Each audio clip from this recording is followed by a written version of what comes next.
Be the Pledge of Allegiance led by Board Member Jeff Jordan.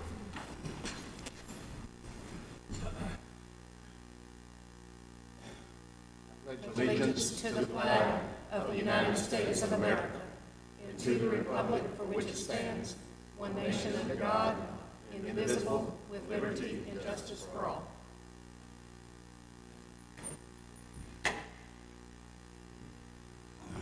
Okay, would you join the board in a moment of silence, please?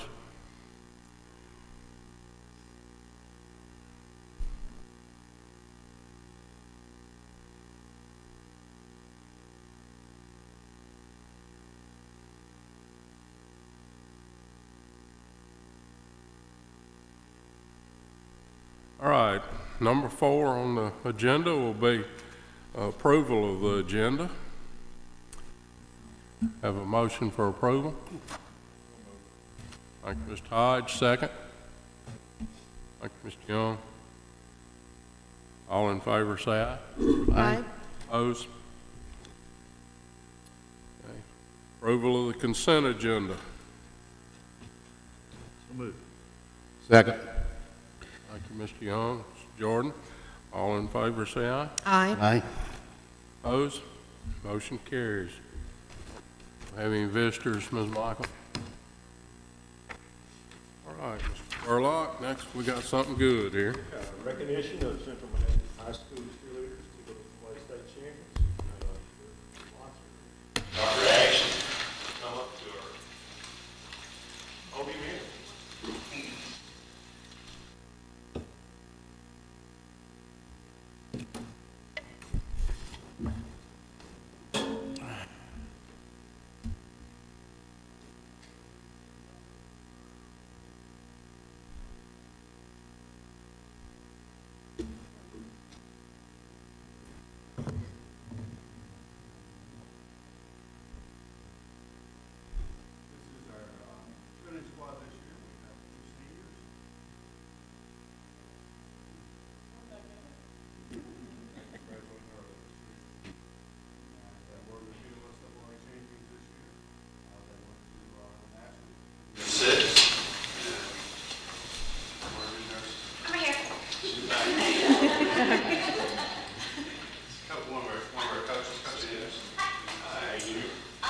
We're just very proud of these girls. They have worked really, really hard. We've come through a lot of adversity this year, and they have proven that they worked really hard and have come home with city champs. So. Thank you very much. Congratulations.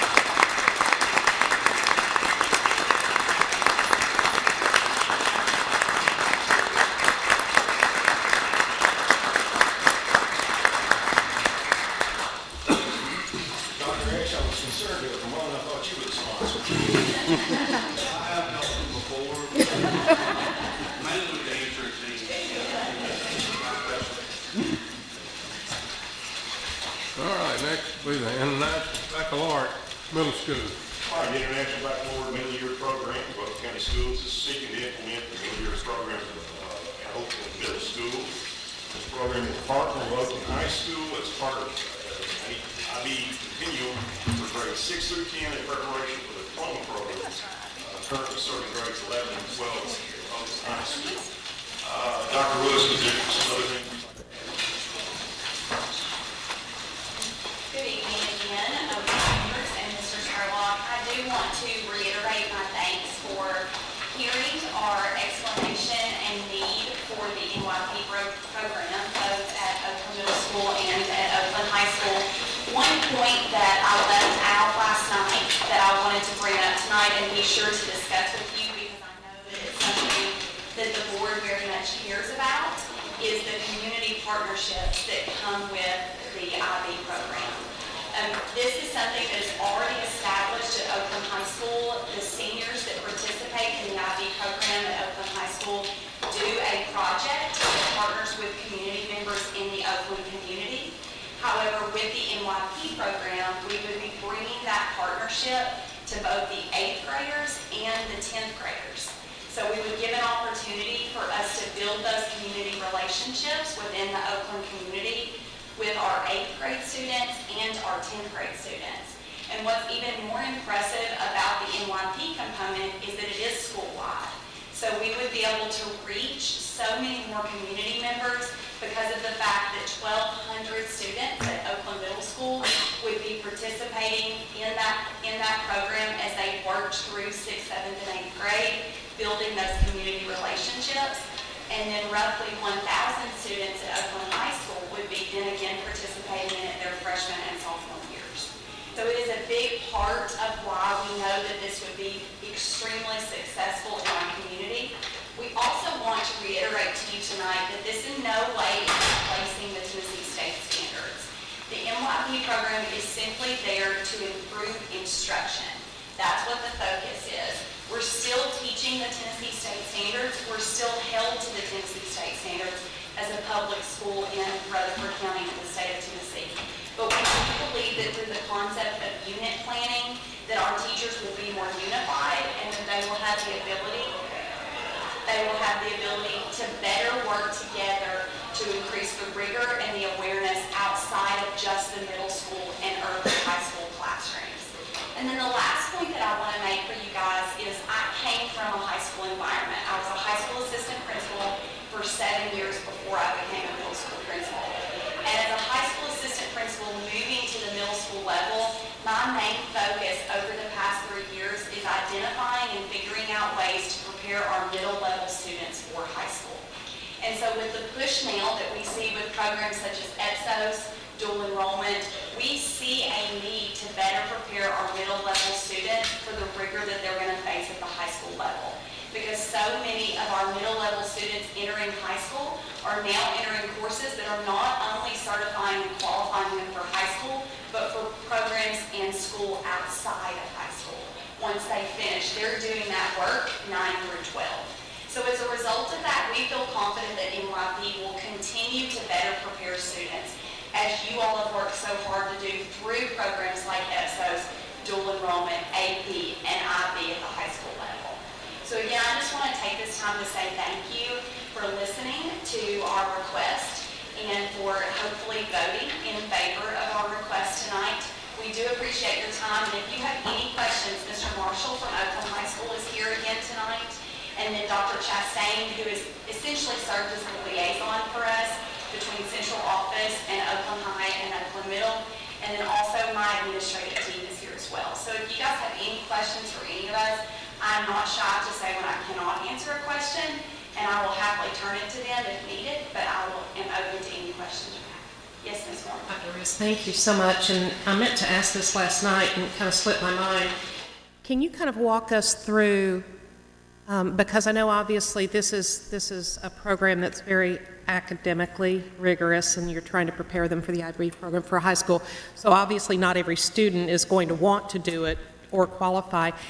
Is there a limit on how many students you can accept? You may have talked about that last night, and if you did, I apologize. And what is the criteria that they have to go through to get accepted into the program? So I kind of did talk about that, Ms. Moore, but I'm going to do a better job of explaining it tonight. Middle years program is wall to wall. So what that means is there is no criteria. Every student at Oakland Middle School will be part of the middle years program, and all 9th and 10th grade students at Oakland High School. We are going to create a cohort of high achieving students, probably at the start of their 7th grade year. And the goal of that cohort is to identify students through test scores that are performing at a level that are showing evidence of being able to complete the diploma program, which is what Oakland High School offers for their IB. So we're basically going to hit both sides because we're going to stay true to the middle years program, teach that rigorous curriculum that you're speaking of for every student with no criteria, and then focus also on improving the numbers with the diploma program at Oakland High School. If I could add something, I would assume that you would use the same standards that we use, or they do in the high school at 80th percentile of the 10 ready if they score in the 80th percentile. Yes, sir. And that's how we'll determine those pre-DP students, which is what we're going to label those high achievers. I wouldn't anticipate you taking any zone exemptions for this program. Is that correct? Yes, sir. Okay. I'm sorry, that is yes, you would take or no? Wouldn't. No, I would not take zone exemptions. This is still true to our school, and we're still staying true to our zone and to our students that we're serving within our school. We're just wanting to keep students at Oakland Middle School, keep them in our school, and raise the rigor and better prepare those students. I personally can see the advantage of the program. I do have concerns that we are going to pay for it as a district for this program, and that it's not going to be open to other students who may find that that pathway or the IB program at Oakland High School would be an advantageous career path. So you may not have the room, but that it's not going to be open to more than just Oakland students concerns me. Mr. Marshall, we do take out a zone in high school. In high school, but and there's about how many do you currently have out of zone? Do you know? From out of zone, you usually run about 100. Okay, so there are some that come from our regular. I mean, we get them from all over the district. Right, I understand on the high school level they do, but if this program is wall-to-wall for Oakland Middle, and it is also going to cost us, it's a program that we have to pay for as a district, so it's not just a program you're doing, say, like the BCA at Blackman High, but it's going to be limited to only Oakland Zone students. And I do want to reiterate on the investment piece too. You all as a board have for 10 years now invested in the IB program at Oakland High School. This MYP program, if we did it at another middle school in Rutherford County, I understand the attraction of that, and from your vantage point, I get that completely. But the difference between partnering with Oakland High School and doing it at another middle school, for first year cost for us is going to cost about $17,500, and that's with the application fee included. For another school in Rutherford County to do this program, it would cost about $54,000. And so although in a perfect world we would all be pursuing the MYP program, it makes a lot of sense for us to do it because we have the ability to partner with a high school across the street that's already been working with NIB for the past 10 years. Yeah, I'd like to make a comment. Well, It only makes sense to me. I mean, if we're going to have an IB program at Oakland High School, what better way to prepare those kids at the middle school? Yes, sir. It's just common sense to me that we want to do this. Yes, sir. Thank you. if, for some reason, say your kid's coming out of the middle school and going to Oakland, we're not enough of them maybe to fill up the IB program, or would we possibly be able to take waivers for that? For her program? Right. If some other middle schooler wanted to try it eventually? I would, the only thing that would concern me is she's currently almost close to 1,200 kids. I know she's got essentially at 1,200. and we're, you know, it could fill up pretty quickly. I echo Mr. Spurlock's concern just from a simple fact of growth in our area, that would be a concern for a student population. We just exited that period of where we were completely full with the blessing of the annex. So. Well, after seeing what the IB program did at Oakland, I would have to support it, thinking that it would be a plus for all middle schoolers to go through that. Yes, sir. Thank you. Any other comments? I'll just make one. I think it's probably been 3 or 4 years ago, I talked to Mr. Spurlock about possibly getting a middle school program. And at that time, you correct me, Mr. Spurlock, at that time, I don't believe there was anything really about it,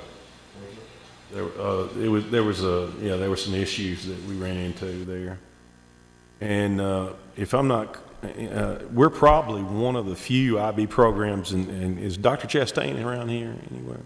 You want to speak on how many have the middle years program in the state? And I think it's roughly around 10 that have middle years programs in the state of Tennessee. I off the top of my head, I'm thinking 3 or 4 that are partnered with high school programs currently as well. And just, I love your concern about how many students will be able to go through that program and if we could open it up. One of the beauties of the middle years program is that it's 610. So right now, Oakland High isn't officially able to offer that programming to 9th and 10th graders. So they've been piecing together the program in a different way. So this way, it actually helps get some of those underrepresented kids from Oakland Middle the ability to be successful in that, but then it also, kids from out of zone are still able to do the program with more structured support for 9th and 10th through the same bulk of funds, really. And the beauty of it, too, is that with MYP, there will be so much vertical alignment that comes as a result of it because we're going to be unit planning 6th, 7th, 8th, 9th, and 10th. And so just like Dr. Chastain just said, those students that are coming from out of zone, they're going to enter into, not that Oakland High School's not done a phenomenal job with their advanced honors pre-DP courses, but this is just going to enrich that model so much more by adding the MYP component. Again, I can see the value, and I think it's an awesome program. I just would like to see the opportunity for other students who may find that, and I understand you're overcrowded already, but if there are some students in the district and they could qualify for a zone exemption, then I would really like to see that be a consideration moving forward if there's space. Yes, ma'am.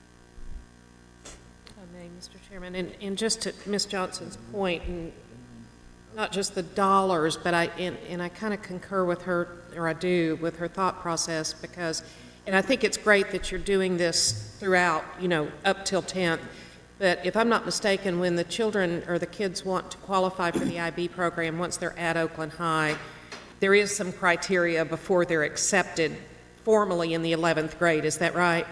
Okay.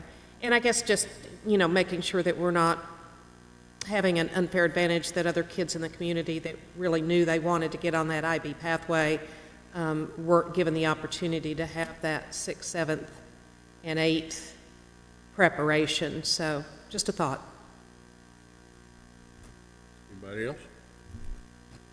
What would it take to get the MY program in the other middle schools? $56,000 because they're per school. It would be $56,000 per school because of the fact that there's not the IB program at the high school level, with the exception of Oakland High School.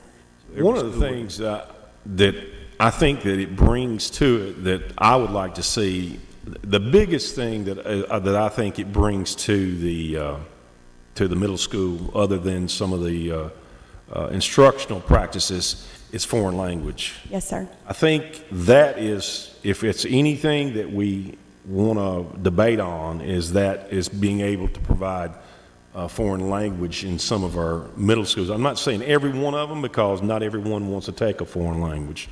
But that is one of the things I think you guys as a PLC have discussed from time to time. Yes, sir, absolutely. And it's something that we're actually, I hate to say the words, begging Mr. Spurlock for, but we would love to have the opportunity and ability to offer the foreign language component. And I do believe that when you start programs like this, oftentimes schools can become gateways for other things. And my example for you is Oakland High School started IB 10 years ago, and now look, you have the Collegiate Academy at Blackman High School, you have dual enrollment taking over the district. So it takes almost an individual school sometimes to really start that movement. And I think that happened at the high school level with IB, and I think that we will see components of that start to occur even outside of that tremendous amount of money. I think that we'll start to see growth at the middle level, just really looking at preparing students for high school because of programs like this one. I have one last question. Is the IB program at the high school currently at capacity? Is it operate full every year?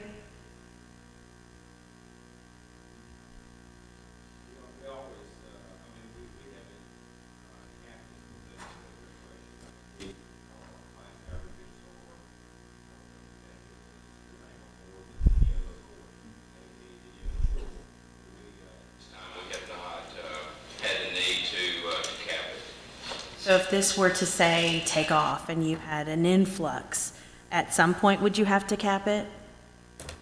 There might be a situation one day where it would be, I don't see it, because what we would do is we would have, because at some point students, instead of selecting a normal class selection they would have in English or math, would then be taking an IB math or IB English, so that teacher then would no longer maybe be teaching that level of math they were, and would switch over to IB math. So you're not really increasing staff, but you're changing how we're utilizing the staff and what they're teaching based on the load request.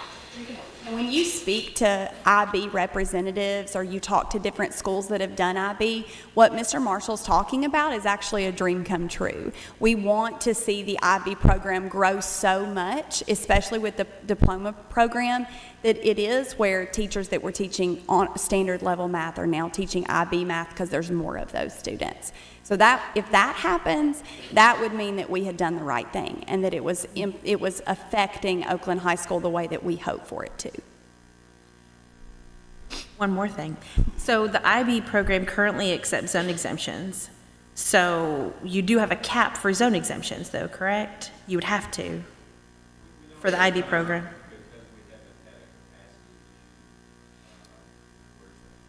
And definitely now, it's not necessarily an issue because of the rezoning has given us more room. So, you know, we haven't reached that point where we've had to have those conversations of concern about the capacity issue.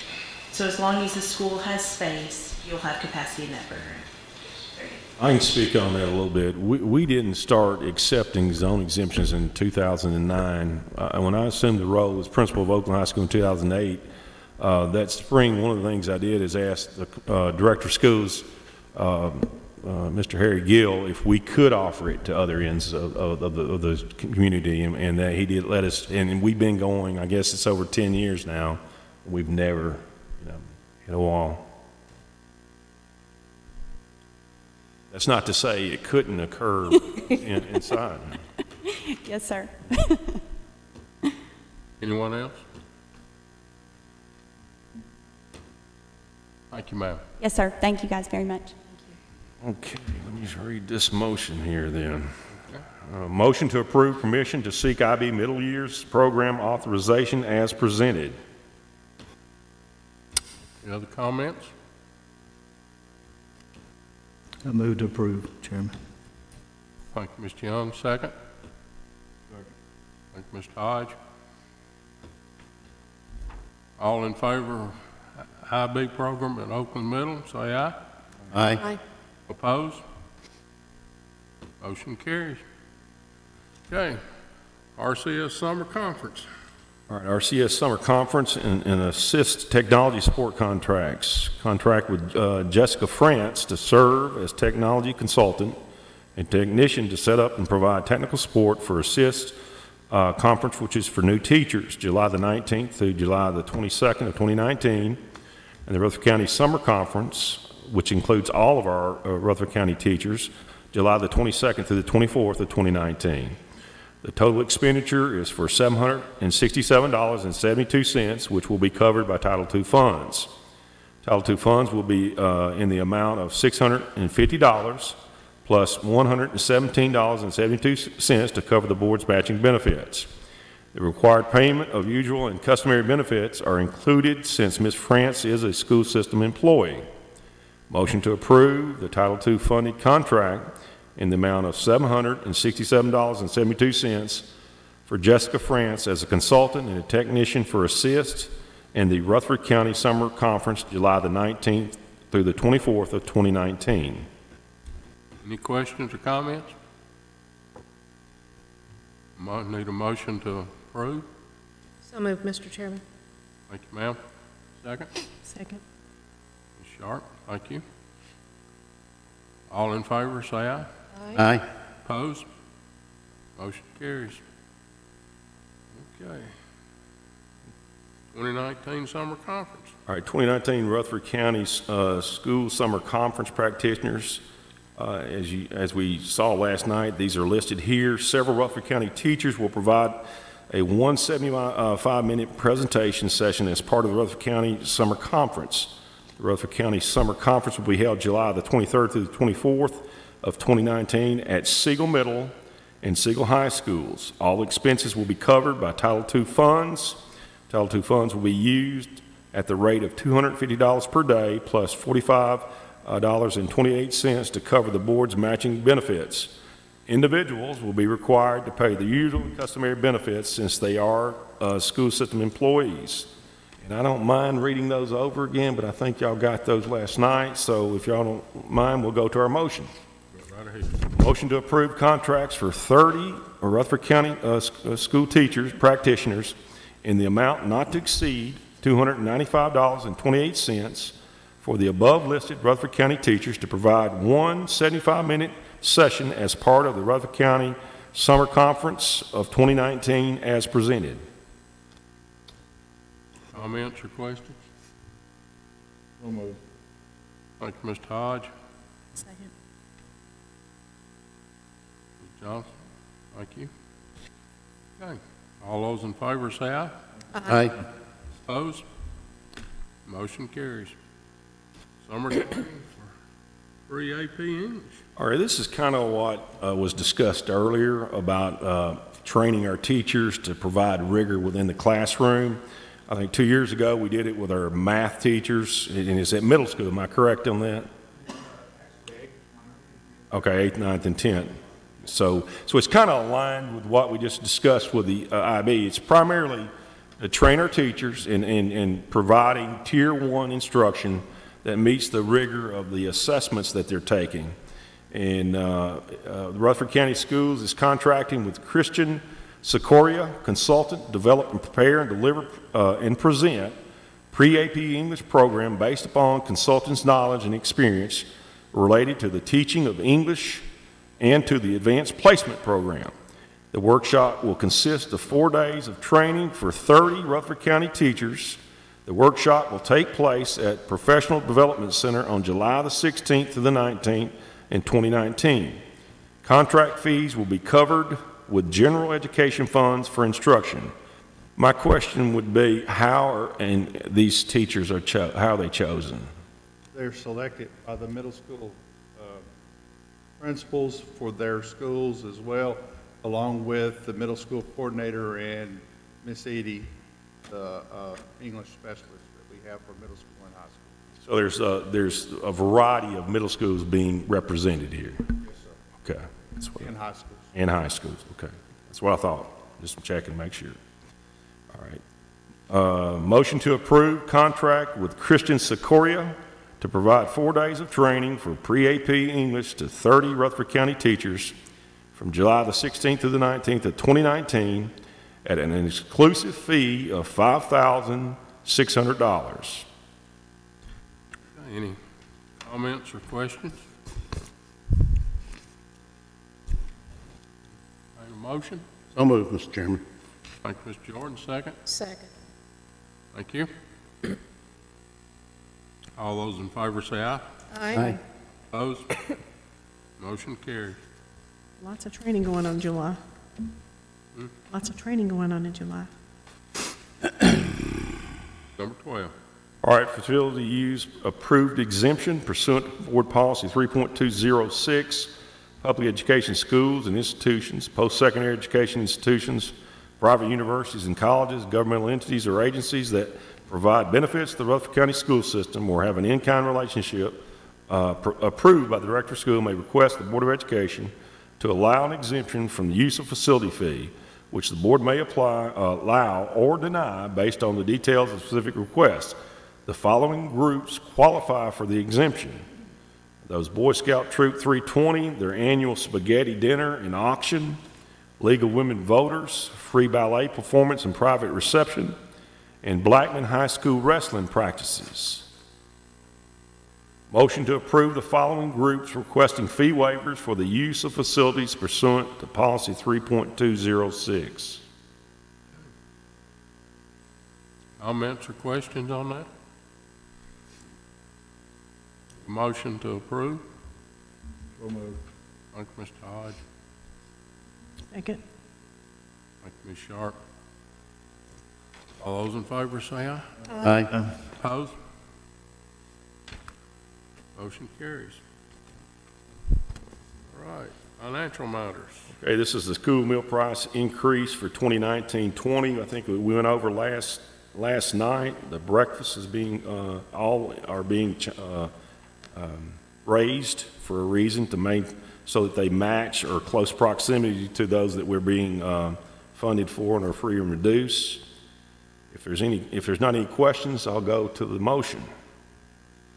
One of the questions that came up last night. Yes, sir. Was, sorry, thought of something else. Our meal cost for breakfast is about 91 cents. We currently are charging about $1.25, proposed to $1.50. The food cost, our average lunch food cost is $1.55. At those two prices, we are essentially, well, we may not quite break even this year, but last year we essentially broke even. We run about a 46% labor cost. So when you put food, labor, and benefits and paper costs, that pretty well equates to the revenue coming in.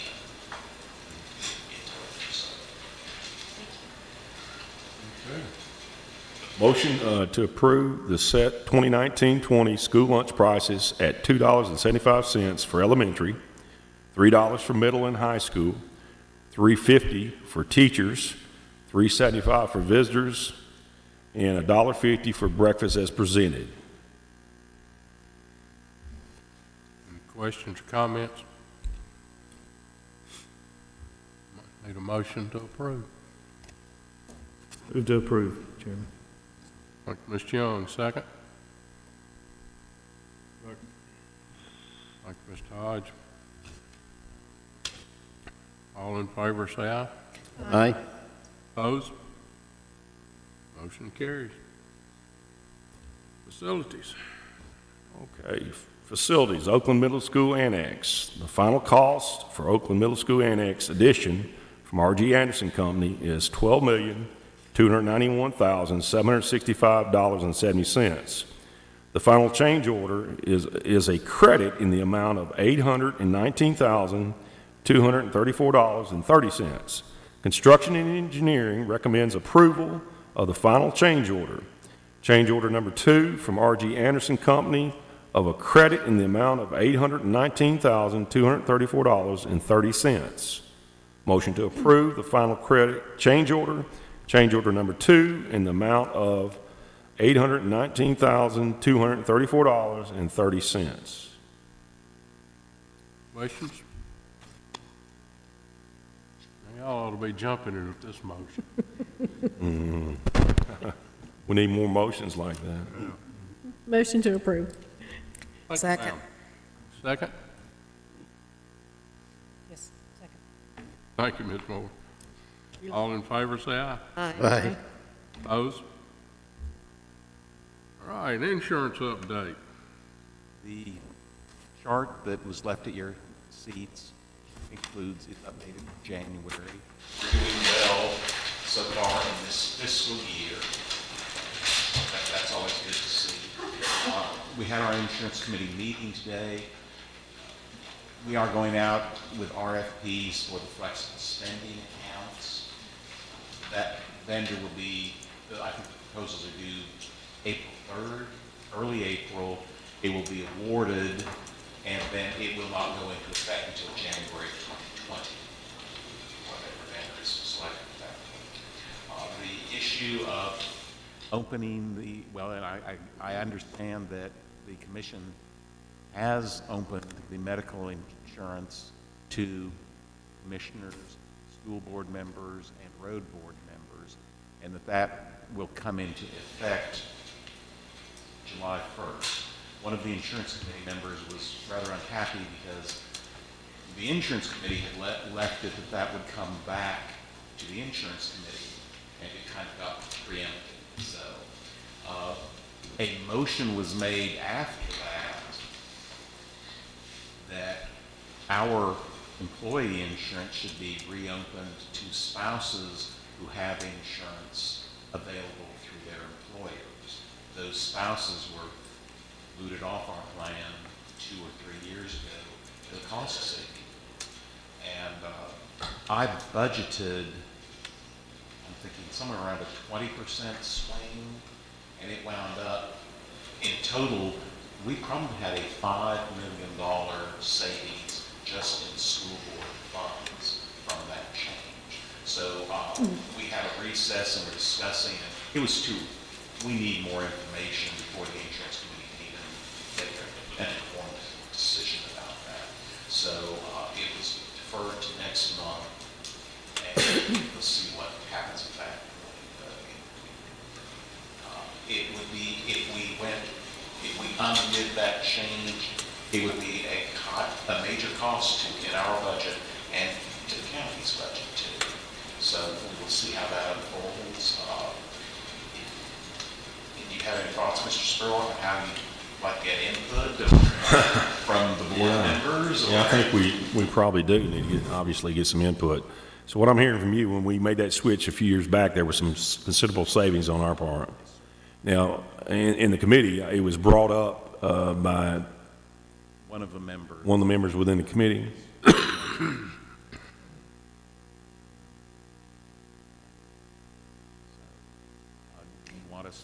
That on the next I think so. I think we need to. Yeah, so we can get some input. Yeah, that'll give us enough time. We probably won't have any data that we can use. I can research and let y'all know the impact of us at that, the impact of that change on us at the time. It was being fairly conservative in the money matters. I was astounded when I saw how big the impact was on us. It was much larger than I thought. And was this over one fiscal year or year? Yes, sir, over one fiscal year, because we were looking at and again, I have to look back.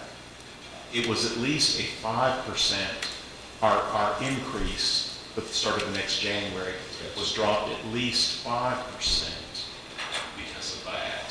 And then we had about $4 million of the insurance budget that go to fund balance. So together it was easily $5 million on our side.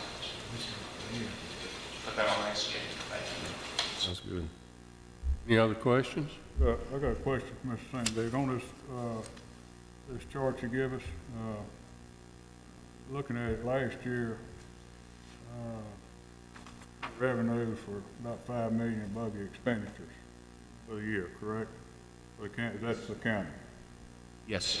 For the first 5 months of this year, it's $5 million. Right. Oh, yes. I'm talking about revenues over expenditures. Yes, sir. And we're cheapening, the plants are getting cheaper. I guess my question. Well, I wouldn't say the plan is getting cheaper. Well, they're getting more expensive. I'm talking about yeah, we had a smaller rate increase that went into effect in January than we had. The other change that we see is we grandfathered the old deductible plan, and it had a large increase last year, so a lot more of our employees made the decision because of cost to go to either the copay plan, and about 50-50 of the ones who left, about 50% went to the copay plan and about 50% to the health reimbursement account, the HRA plan. So that's, we were starting to see that savings flow through. I guess the concern I have is we keep tapping these employees of ours for insurance. Yes. And I don't know, you may have a better idea than I do, but we've gone through 5 months here, the insurance committee ought to look at it too. We've gone through five months, and we're up $5 million. We made $5 million last year, we were up $5 million. But we're still putting burden on our employees. Well, and if you remember, the county commission voted. Well, I understand all that well. I do think this should mean a smaller increase. I won't dare say no increase next year, but it should mean a smaller increase than we had this past year. And that was a smaller increase than we had many years. and I hope that this committee looks at it this way. The insurance is the number one thing we've got for our employees. From my perspective, the board's perspective, we don't take care of our employees, we're going to be in trouble. And it just concerns me we're building this much revenue. Yeah, I do not think, I think we will have a good year. I think because of those enrollment changes, we will have a better year than we would have had revenue and expense wise. We will see some drop in our revenues from the employee and the employer because more people move to lower cost plans. So we'll see, I think we'll see some leveling off of that, but we should want it with a good June 30th result. The piece for us to remember, and the reason I use that format, we prepay, always remember, we prepay September through June, the board and our employees, we prepay our July and August. So if you look at the end of August numbers, to me that's really the crucial point. But we are building up basically a balance that will be run down in July and August. Where are we currently on the contribution percentages? We are at 82%, and by that action of the commission a few years back, and that is for dependent coverage. That one dropped to 81%, effective January of 2020, and then dropped to 80%, which is supposed to be the end of it, in January of 2021. So it's been like in total, it's like an 8-year process. So it's kind of hit us double whammies. Absolutely. Yeah. Yes, it compounds the effect of any rate increase. Yes. Is the cost for commissioners or anybody else that gets in this the same as our employees pay? The cost will be the same, but the commissioner will pay both the employee side and the employer side. So I could get you those numbers next meeting if you'd like. If you'd like to see them.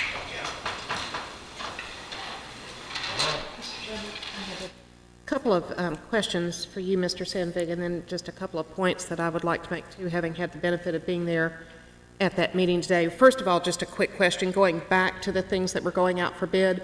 Was the FSA, was that the only program or was there more? I didn't have the benefit of having one of the agendas and the paperwork at the meeting, so. Okay, and what was the deadline for RFPs? Talk to him about it. April, okay. I think I don't know the receipt date. I think that is the opening date, but told me that would be. Bids are due by April 3rd. Okay, April 3rd. Thank you for that. And I also just would like to point out and commend Mr. Spurlock for, Mr. Sandvig, I'm getting my S's mixed up, for his speaking out during that meeting today and requesting a recess for the situation with the request of that committee member to put this to a vote, because it definitely needed a lot more conversation and needs a lot more research and a lot more looking at the numbers before we rush into a decision to change something that was such a drastic change that we just voted in, or the commission just voted in a year and a half, 2 years ago.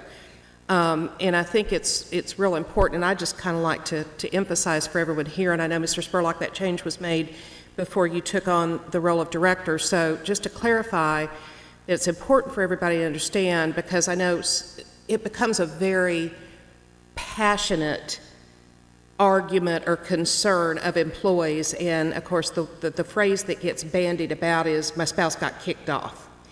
And that's very misleading, you know, and it's very much like some of the things that come out in the press these days, you know, and what my mom used to tell me, it's not what you say, it's how you say it, you know, and how it's going to be construed or received. We did not kick spouses off the plan. The decision that was made was to, and this is, I want to emphasize that this is something that has been an industry-wide trend over the past 5 years. The company that I worked with up till a couple of years ago, we actually made that change. It was a big corporation too, division of Hitachi, that they're moving towards that if the spouse has other equitable coverage through their employer, then they're not eligible for this company's. And again, when you're on a self-funded plan like we are, those numbers can be very drastic, as I think we've already seen that it has been. So I think those are all things important to remember, and I think the request that was made for a vote this morning, in my opinion, I believe was out of order anyway in terms with rules of order for that type of a committee meeting, because it wasn't even on the agenda for any kind of a vote. But I appreciate you requesting that recess so everybody could kind of take time to take a breath and discuss it, because it is a very controversial subject in the benefits world. So, and I want to speak to two, and Mr. Hodge, I absolutely agree, and I know, there's not a week that goes by that I don't hear somebody bring up how much our employees are having to pay for the insurance and how costly it's getting, and we know that, and it's a burden. But I think we have to remember, too, and keep in mind when we start talking about surpluses, that because of the fact that we are self-funded, we could be sitting here with $5 million in the kitty, so to speak, and wind up 2 or 3 months down the road having 4 or 5 huge catastrophic claims that have been filed that are going to suck that up before we can even blink. So we have to make sure that we're funded for those things. One more thing, and I'll stop on this conversation, but I think it's best for the insurance as opposed to general discussion. This decision that was made and voted on by the full commission, I guess it was last week, to approve for commissioners and elected officials to be able to take the county insurance. First of all, and I'm not speaking for the board, I'm going to speak on behalf of myself as a board member right now, that I did not agree with that decision, and I would not, if I had been a commissioner, voted in favor of it. I'm going to explain to you why. I understand that the position of the commissioners that were promoting it was, well, we're going to pay the full premium, so it's not going to cost the county any money. That's not exactly correct. And again, I go back to what I just talked about in being self-funded and having the reserves. Now, first of all, when you look at the numbers, and I guess you're going to bring these to us at our next meeting, in terms of what the full cost of that plan would actually cost without that county subsidizing. And I think, is it 100% for employee coverage and then the 80% for family, or? It varies. It's 100% for the HRA, 90% for the other plans for employee. Okay, which is huge. So I think when we look at the actual numbers of what the true cost is going to be without any county subsidy, first of all, I'm hard put to imagine how even a commissioner, that has a very lucrative position somewhere or a profitable business could possibly afford it. But even if you could, at that kind of price tag, you should be able to go out into the open marketplace and purchase a very equitable policy for much less than that. Not the ACA should. Right. So they should have been, you'd be able to get a platinum plan or whatever that top level is on the marketplace for the kind of price that they're going to pay the full premium.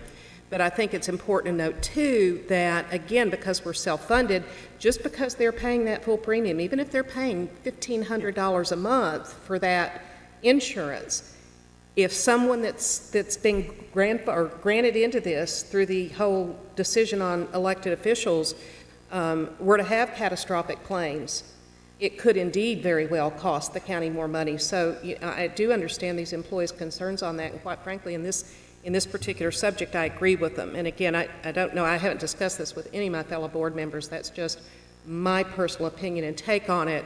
And because it has been so aggressively pursued in the press and in public opinion out there on social media, I just want to state, and first of all, let the public know that we as a school board were not consulted before that went in front of the commission and was approved. Not necessarily that we would have had a vote or a dog in the hunt, but yet they were making a decision that included us as school board members as well as the road board and the other elected public officials in the county when we weren't even really consulted as to whether or not we agreed that it would be a good idea. So, and I did not. So with that, I'll close. If I may go back to the spousal issue, I just want to mention to y'all tonight to be thinking, one of the compromises, or a compromise position that I proposed when we made this change that went nowhere, was that the spouse, as long as he or she had access to one of the, and it's been a couple of years, I don't remember the exact term, but basically a large employer policy, that spouse would be able to opt out. I was aware of one, and I know there were other employees whose employers were small enough that it would have been a very expensive insurance, likely, that they would have been forced to. I got nowhere 2 years ago on that, trying to minimize the impact for those employees where it would be a major cost for the family. So we will also be talking about that. Thank you. One thing I have for the insurance committee, my concern is for the 35,000 and less. Those employees, when they get a raise, 2-3% raise, 80% of their raise increase is going toward insurance costs. You take an employee in our system that's making 50,000, it's probably only 20% of their pay increase is going toward insurance. So we've got to look at how we level that playing field. We've got to get a sliding scale, or we got to offer more options on insurance. There's got to be other options out there that we can offer these lesser employees. That's making. I think, and we've had discussions in the past, I think some sort of a health savings account plan would probably be the next step to move toward, if that's something, especially as far as a lower cost. But we really already have that, don't well, we? The health reimbursement, it is different than a health savings. Okay. Yeah. Right. There's some limited carryover the next year, but there's a ceiling on it. But that might be something.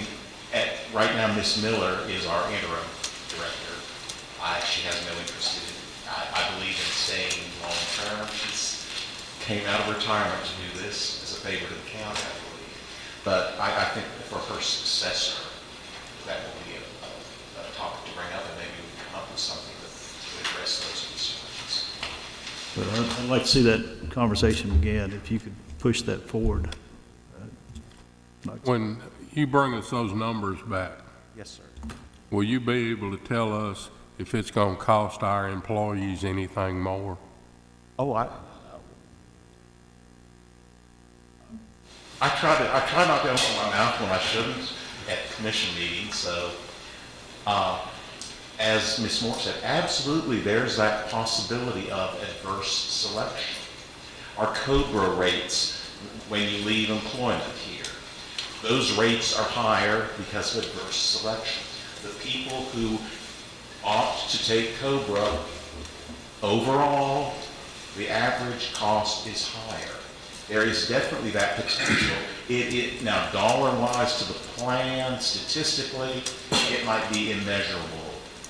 But anytime you add a group to a plan, especially someone who's going to have to pay more, it's adverse selection that you are absorbing in the plan. And if it turns out to be that major case, it would have a severe dollar impact. We're just against any raises for our employees. Insurance. As far as insurance. Glad you clarified that. All right. Director's update. Yeah, just a couple of things about the building program as we proposed to the Health and Ed Committee the other night. Of course, we got the Christiana property approved and the Walter Hill property approved. We didn't get the funding currently for our elementary school at Christiana, but we did get the design plans for the elementary school funded out of that committee, and the site plans has passed through that committee for the entire project. We also got the addition at Rock Springs Elementary that is passed through that committee also.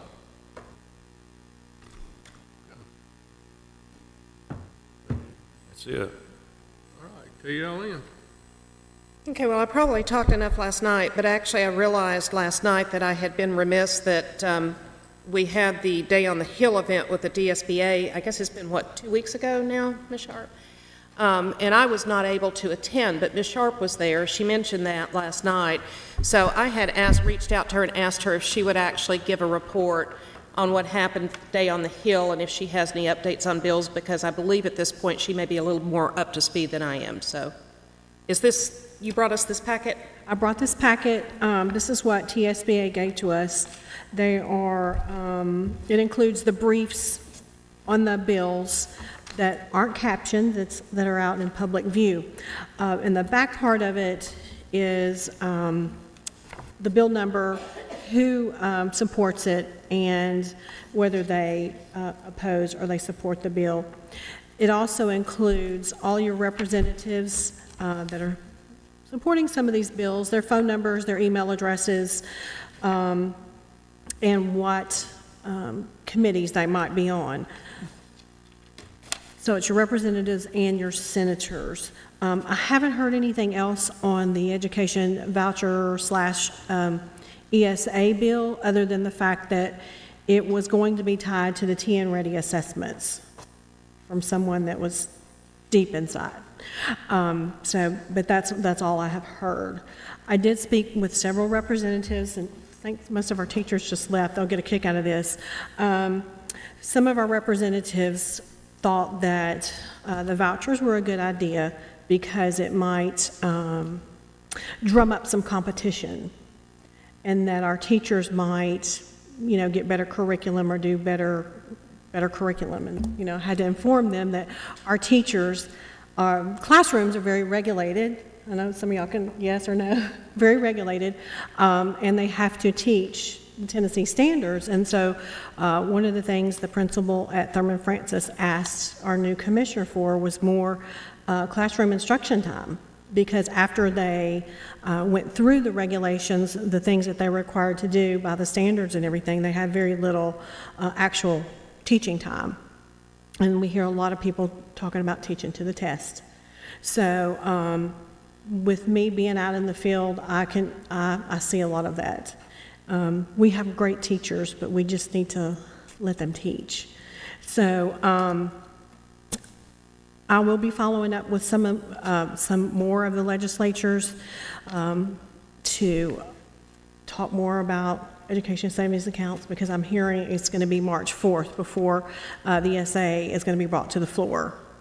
So I'm told it's not going through subcommittee, but we don't know about that. So if anybody has any questions, I've got the email addresses, and I've also got some other articles on vouchers, education savings accounts, charter schools, things like that, that would help explain to people who aren't in education as to what they are.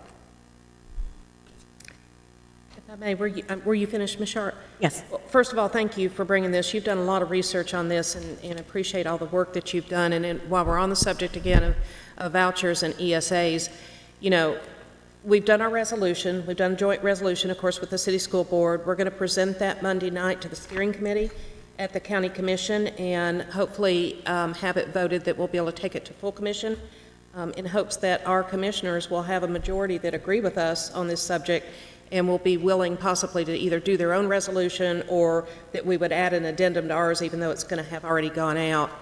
But I wanted to thank Ms. Sharp, and I wanted to emphasize that probably the most important thing that anybody can be doing now in this battle, that is indeed a battle, is to be reaching out to their delegation, their legislators, and providing these contact information was great, and to be encouraging those that we know that are stand in agreement with us, because all they're hearing right now, for the most part, are the lobbyists that are up there and constituents that those lobbyists are claiming they've done surveys and they have a majority, that there's an overwhelming majority of people that agree with this, when indeed I believe there's not. So they've got to hear from us. They've got to hear from their constituents if we're really truly going to be able to fight this. And Mr. Young, would you mind if I spoke about the quote that you gave me? Sure, no. Okay. Well, I think all of us are aware, the public is probably not, that there was what I would consider to be a hit piece, quite frankly, on the TSBA and the school boards in a publication called the Tennessee Star this week. And it was very adversarial, very accusatory of the TSBA spending taxpayer money, and of course that's obviously going to include the board because we pay dues to the TSBA, to lobby against these vouchers. And, you know, I have a lot of arguments in place of that, but Mr. Young actually had sent a note out that I think he just summed it up perfectly in one sentence as far as a rebuttal or response to that. And I'm just going to read you what he said. He said, I gathered data on how much the outside lobbyists have been giving to our Tennessee legislators. We've talked about that before. They're pouring lots of money into their campaign coffers. Why? Compare the two lobbyist dollars versus the tax dollars spent. But here's the best part. Taxpayers should not have to defend public education against private groups who want to profit on our public education. Follow the money. Thank you, Mr. Young. Beautifully summed it up. But we've got to get our legislators' attention. That's our responsibility. So, thank you, Ms. Sharp. Thank you. I'll just make, piggyback on that, if you want to. I listened to the Truman Show last Thursday, I think, and had the legislators on there. This issue did come up on vouchers, and you can tell that one of them, and I won't get into it, you listen to the broadcast, I don't know if you can say uneducated on this stuff, but don't want to be educated. But then after it was over with, I got to do a little research, and we talking about following the money. I would guess probably one of them that takes donations probably takes more donations from one group than we pay TSBA. But it's interesting to go through and look at donations, see where the money comes from. Talking about following the money, it's not too hard to figure it out. But it was interesting just to listen to that. Well, and this reporter actually had not done their research very well either, because if they'd bothered to check, they would know that we as a board are required by state statute to participate in the TSBA and take training classes that are required by the state to go through those. So if we've got to comply with those state standards or legislation that's been set down, we don't have a choice but to pay their dues. So, you know, if they want to criticize that, they really probably need to take it up with their state legislators. And I still haven't got a response. So. Thank you. I assume that everybody got the same email. I don't know. It was the one that gave us a deadline to answer. You recall that?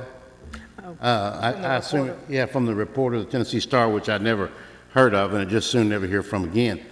But I thought Mr. Young's answer was really quite good. I told him he can make up all the deadlines he wanted. I'd answer him when I got ready, which I did the next day. But he wanted me, and that means y'all, I guess, to do his research for him and tell him how we felt about it and why. And I just told him to just watch the board meeting. I gave him the date, and I said, anybody can watch that. And I said, the vote was 7-0. It's pretty obvious how we felt about it. But I don't know whether we will hear from him again. I am amazed, Ms. Sharp, something you just said a minute ago, that there are actually legislators out there that talked about competition. And are they not aware? I mean, I don't guess you can answer this question because I certainly can't. But the people that they're talking about being competitive with is them. I mean, the taxpayers pay for the Department of Education. Right. That's them. I was stunned and had to gather myself so not to come off too salty and said, you know, I don't think Target funds their competition. Starbucks doesn't fund their competition. So that's one of the things that's crazy. If our schools were fully funded, And all these people, now let me get on my bandwagon now, if all these people that say it's for the children and everything poured the money into the school, and if they were in the schools like we are, we wouldn't be having this issue. You know, you can go and look up these Federations for Children and all these other nonprofits or lobbying nonprofits and look at the salaries that they get. I mean, it's a ton of money. It's a ton of money. Well, I know we got to move on here, but I just want to respond to something Mr. Hodge just said. I didn't know. I usually listen to the Truman Show, and I missed that day. I'm glad I did because my blood pressure would have gone up. But every once in a while, the Nashville Tennessean or the Murfreesboro Post or the Daily News Journal will publish where the money came from to donated to a certain campaign. All right, and the last one I saw, and I've been in Rutherford County now for over 70 years, and the last one that I saw that listed the PACs and so forth that had contributed money to this representative who represents Rutherford County, it was thousands and thousands of dollars, and I recognized nobody on the list, which means I might miss somebody now. I might, but not very often. They're not in Rutherford County. They're not even in Tennessee.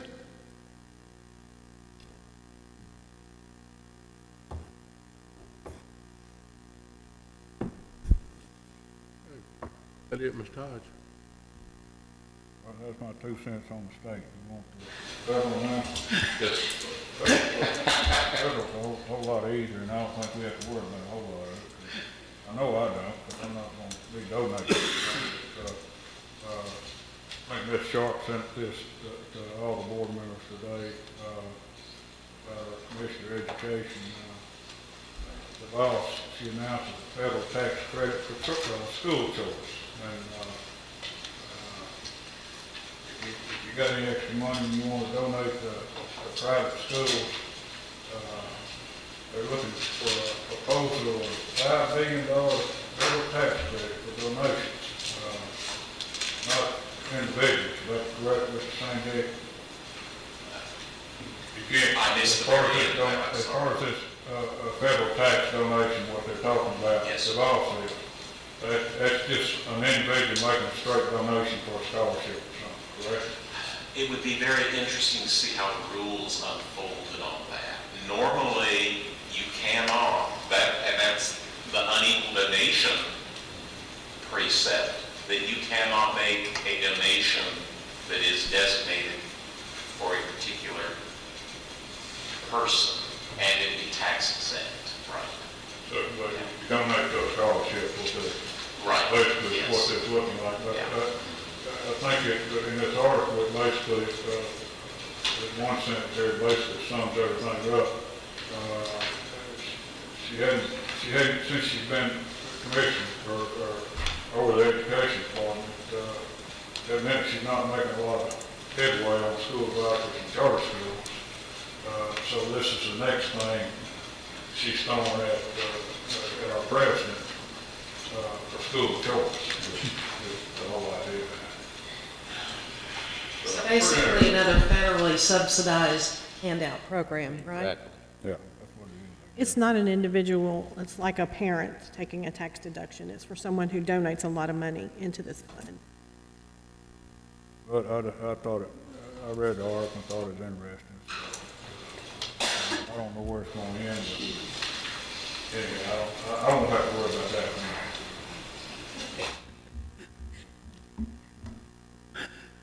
We donate our time and treasure. I'm done. You're done, okay. Thank you, Mr. Hodge. All right, on our appeal tonight, Mr. Gossman has to be out of town tonight, and what we're going to do, everybody's got a copy of it, and we'll listen to comment on it, unless the director wants to say anything. Yeah, let me go over this. The point of contention was this. Our policy states that in order for a student to be identified as a valedictorian, first of all, it's determined the 7th semester, at the end of the 7th semester, which is at the end of December. They must be the number 1 ranked in their class and they must meet the following qualifications. They must be graduation with distinction in honors. They must have 12 honors or above semester hours. Now, the young lady in question meets all the requirements. In fact, I'm going to go over a few things that she will be doing. She will be graduating from high school with a 4.0. She will be receiving her associate's degree from Motlow, which means she's got more than 12 dual enrollment hours. The only area in our requirements, we took it a little bit further, which we do, we did. In our requirements, according to Rutherford County policy, they have to meet every one of the benchmarks, ACT benchmarks. She currently is deficient in science. Now, his point of contention is also that she has taken 2 science classes in dual enrollment through Motlow and has made an A in both of those science classes, which are, supposed to be college courses, which are college courses, if you will. And his point of contention on those 2 points, he also would request, that the Board of Education would take up consideration, and I told him it would have to be something that would have to take place, next year, that they consider doing the valedictorian on a GPA, whether it be cum laude and so forth, and magna cum laude and so forth. The only issue I have with the GPA is GPAs can vary from school to school. They can vary obviously from districts to districts. But his thing is, and I think it's something, it weighs heavily on me also, that we've got a young lady that's going to graduate with an associate's degree from her high school with over 40 hours of college credit with a 4.0, which includes A's in her college courses. And she's not eligible due to the fact, and he uses different scenarios, and he's correct. It is not unheard of due to the fact that we identify valedictorians at the end of the second semester. A senior conceivably could just blow off classes and his GPA drop below the requirement, and we all know that. We've seen that before. But I felt it incumbent on myself to kind of lay out what his concerns were. If somebody in the end of the 7th semester was valedictorian and they didn't do anything the last semester, wouldn't the principal have some leeway in that? Not according to our policy, no. The 7th semester is determination of our valedictorians, and it's done for, one of the reasons it's done is to identify those so that scholarship money can be, can be pursued. So there are some things, it doesn't occur very often, but there are some things that, that could possibly come up like that. There's always outliers. Mr. Spurlock, was my information correct that we had 14 valedictorians from Laverne High School? 14 that had a 4.0? I'll look on here. I don't recall. It may be in here. I'm not sure, to be honest with you. I was able to confirm with Dr. Martin, if I might, that that is true. 14. That is true? Yes. Okay, so our news person back there, make sure we get some good press on that, please. Laverne. Director, were you finished? Mm-hmm. Okay. Question for you, and I totally get, and I feel for this young lady and her father. She, no doubt, has turned handstands and worked her heart out to accomplish all the things that she's accomplished. So I don't want to negate that in any way, but I do remember and go back to the whole policy committee meeting, I believe it was a couple of years ago, when we reviewed this policy and changed some of that criteria, that part of the thought process behind tightening some of these things up and adding some of those layers was because there was a feeling that, quite frankly, in some camps, that we were having way too many valedictorians and it needed to be a more kind of specialized honor, if you will, and that it was kind of watering it down, which, and Ms. Sharp, I'm not negating at all the fact that we had 14 valedictorians at Laverne. It's awesome, but I know we've had sometimes, I think, 20 or 30 at Central Magnet. And, you know, I better than anybody can understand having a student that excels in the classroom and struggles with the ACT. But I guess to me, I mean, it was the policy. So what are we going to do? Is this parent going to pursue this appeal, or how are we handling it? I haven't heard what he's going to do. He did confer, and I think we've all seen the letter from, the email from the State Department of Ed or State Board. It's within the LEA you can amend your policy, you can do whatever you increase it. You know, obviously you can't do it during, and that's one thing I try to, you can't do it during the calendar year. But I would. One of the things, you're absolutely correct, we did do that. We went back and we did change things.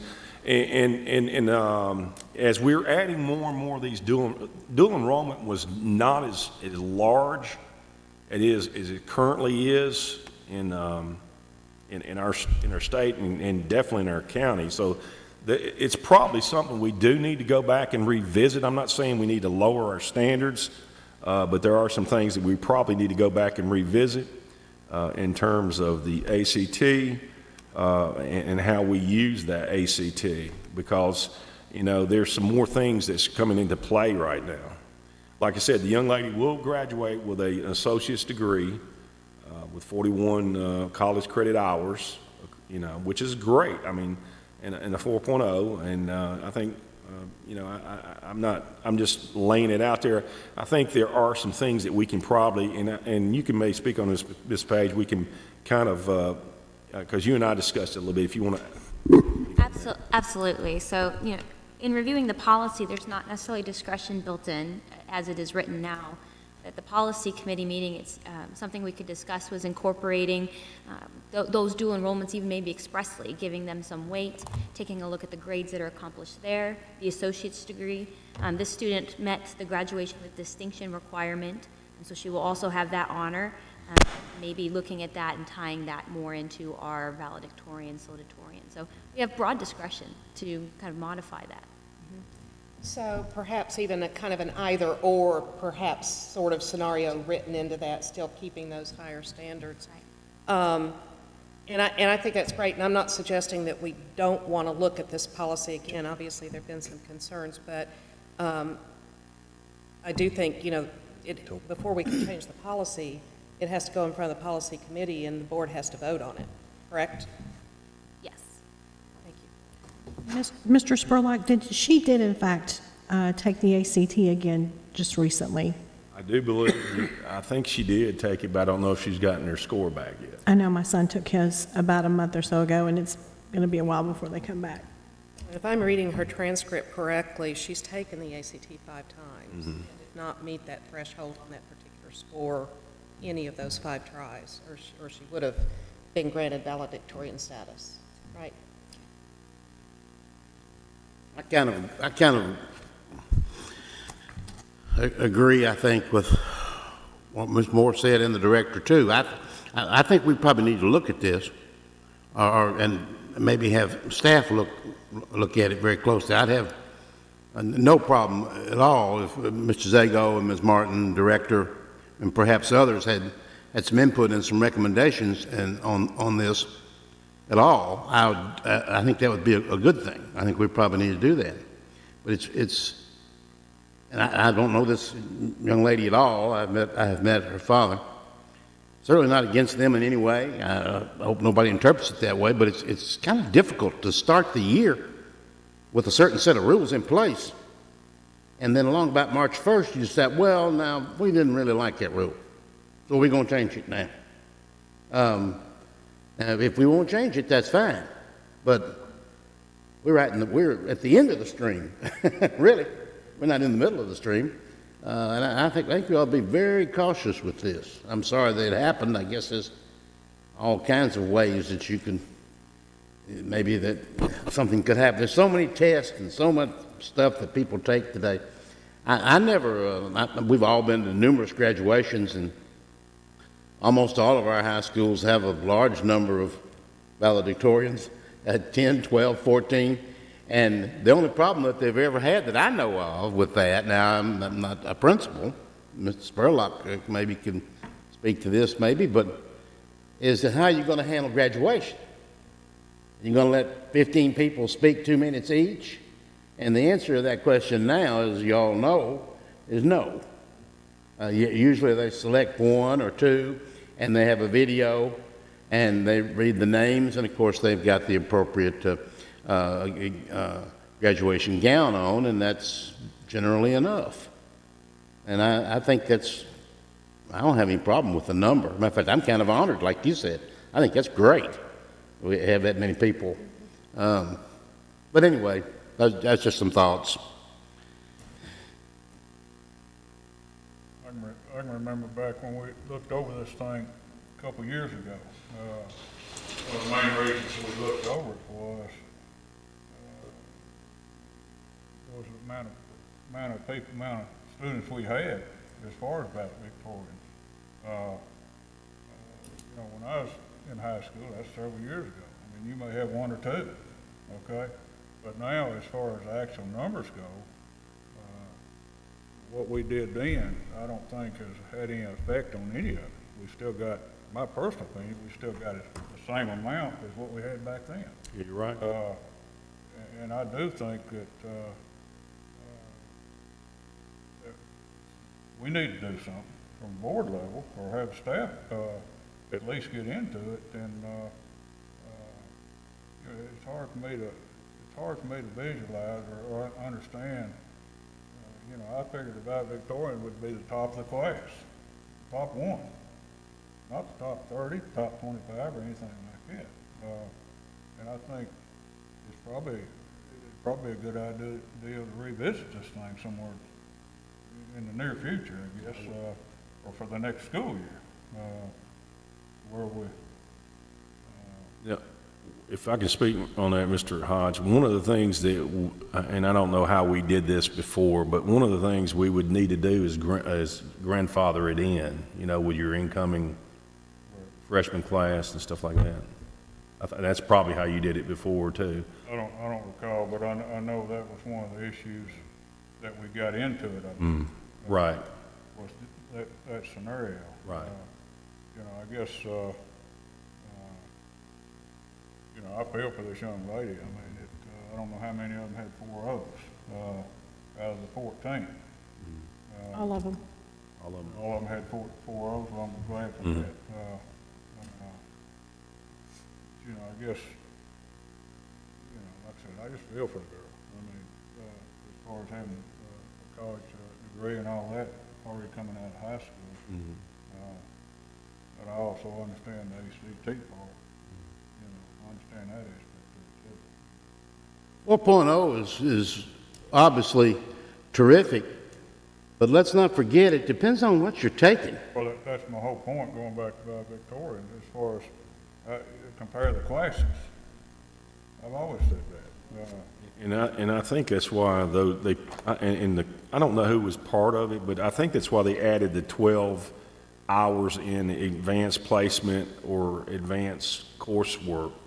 Right. That was the reason why they did it. But I'm like you, it really, and I like I said, I was there when it went in effect, and it's really not slowed down the valedictorians any. You know, if you know, truthfully, I'm not all in on everything. You know, the GPA, like I said, the GPA can vacillate from one school to the next, even you know, depending on with advanced placement courses. And I'm not all in on ACT. However, I think if you want to, there are some things you can add to that. I think we've got to take in. You know, I think we've got to put some, I mean, I don't know, maybe I would be not very popular, but an associate's degree. If a student gets an associate's degree while they're still in high school, I mean, I think that should, I don't know how much, but I think that should be weighted somehow. Taking college class. Right. I think I could agree with that 100%, but I'm not as sold on the ACT maybe as other people might be, and I would yield the position to y'all if you felt differently. But I'm mainly interested in what, in this case, this particular young lady does on a day-to-day basis at Laverne High School. I'm not interested in necessarily in how great or poorly, and she didn't do poorly really at all, but how she does on an ACT test. She goes over somewhere else and takes it. I want to know what she did with the curriculum that's offered at Laverne High School and by those teachers.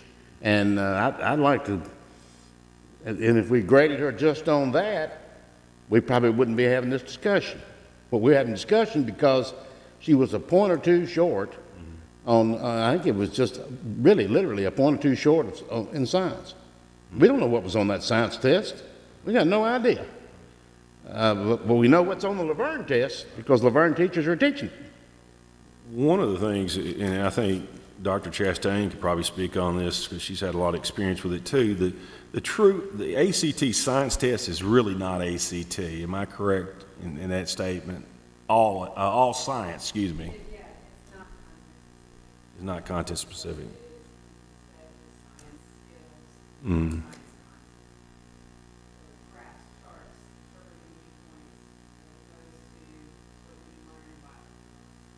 Right.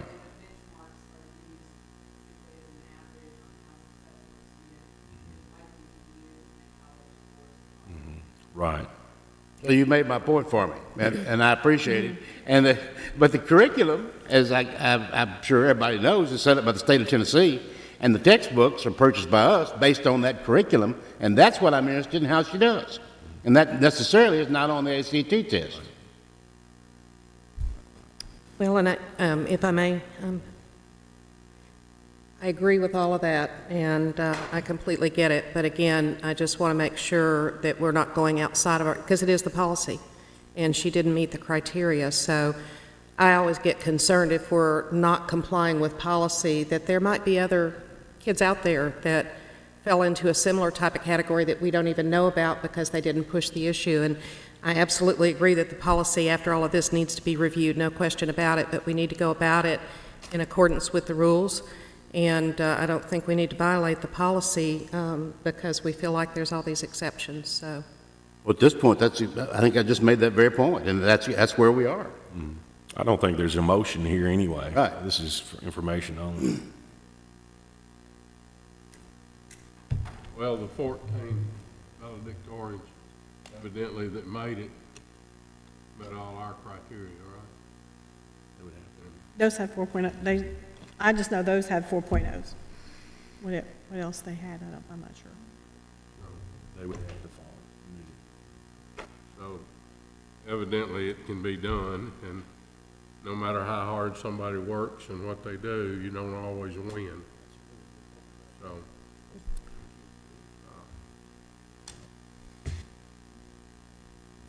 do we need to vote on this, I guess? No, there's no motion, just information only. so has the father withdrawn his request to pursue the appeal? He will, he may, his statement to me is y'all have everything to make your decision. So if it's not on there for a vote, are we? I mean, you can take up, you Need to can make a decision? You can make a motion if you would like, but I would just think since it was on our agenda as an appeal and we got formal documentation on it, that he would need to formally withdraw the request for appeal, wouldn't he, in accordance with rules of order? he withdraw.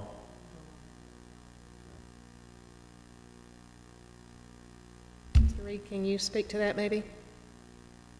Don't do anything, Mr. Reed, what happens? If you do nothing, nothing happens. There's been, I mean, the rule policy stands as it is. I don't know why he's not here tonight. He's in Boston. Postpone it or not, but there is no real agenda item to vote on. I know, asked for you to consider the issue And if someone wants to make a motion, I suppose someone can make a motion on it. If you don't take any action on it, there'd be no need, there would be no action taken granting the appeal, or taking any action other than what the policy provides for. Because the decision's already been made at the school level that the valedictorian status was denied based on the fact that she did not meet the criteria that apparently 14 other students did meet for the valedictorian status. And is that where we still stand on it? That's where we still stand on it. So there is, so I don't know if there's any, I mean, if anybody wants to make a motion, it's up to, you're all board members, you can make a motion on it as you choose, but if no action is taken, there'd be no change with regard to what has taken place with respect to her valedictorian status. I guess at this point, does anybody want to make a motion? No, it'll stay the same way it is. Okay.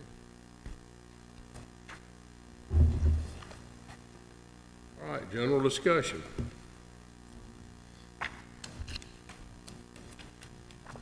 Anybody got anything else they want to say?